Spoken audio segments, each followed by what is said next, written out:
So here we are at bed number 1, and these beds are made of 2x10s. So if anybody's interested, that's what I use for my side boxes. This is untreated wood. I am expecting it to decompose. You can see it's been out here for a couple years, and it is starting to wear. I have to replace boards occasionally. Sometimes I just flip them upside down because the bugs like to get inside of them and eat them away. So I'll just flip them over. And so it's really rugged on the tops of some of my beds. My grass is turning green. That makes me very happy.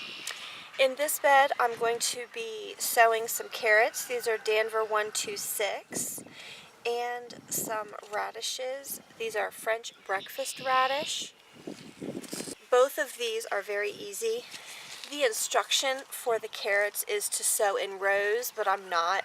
I'm just going to sprinkle evenly throughout this bed. The same with the radishes. The radishes will come up first, and I'll be able to harvest those, and then the carrots will come up later in the season, and by the time the carrots take up the whole bed, the radishes will all completely be out of here. The radishes days to harvest is 24, and the carrots days to harvest is 75.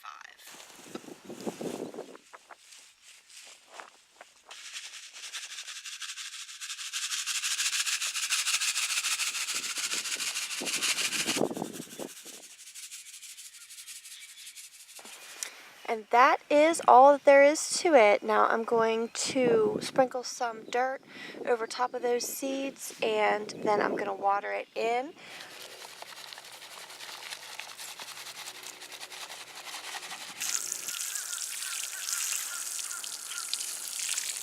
In this garden bed, I'm going to be planting Bloomsdale Longstanding. This variety of spinach is a cut and come again. You don't take the entire plant, you just take off some of the leaves as you want them. The directions on the package say planting depth is a 1/2 inch and 2 inches apart. So I'm going to sort of do that. I'm just going to plant it here in this bed between my walking onions and my peas.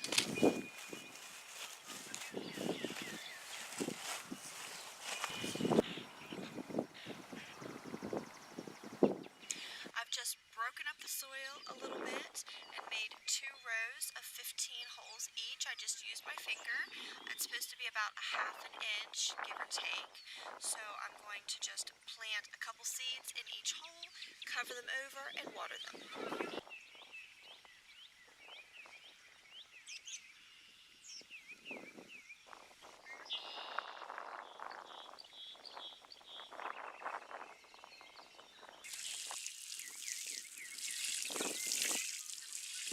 There we go. It doesn't look like anything at all now.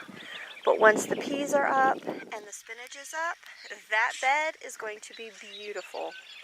I did want to take a minute to let you guys know that if you want to put mulch in your garden, go for the not composted mulch. This stuff should help better, because if you go with the dark composted mulch, you're going to have weeds growing up in your garden, and you're going to continue to have to weed out. This is a very new mulch from last year, but you can see it composted down just in a year, in one season.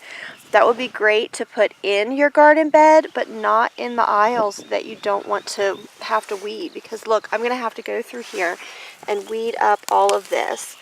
This is just growing right in the middle of the aisle, so not a great idea. It looks wonderful for that year, but you're going to have to weed and things.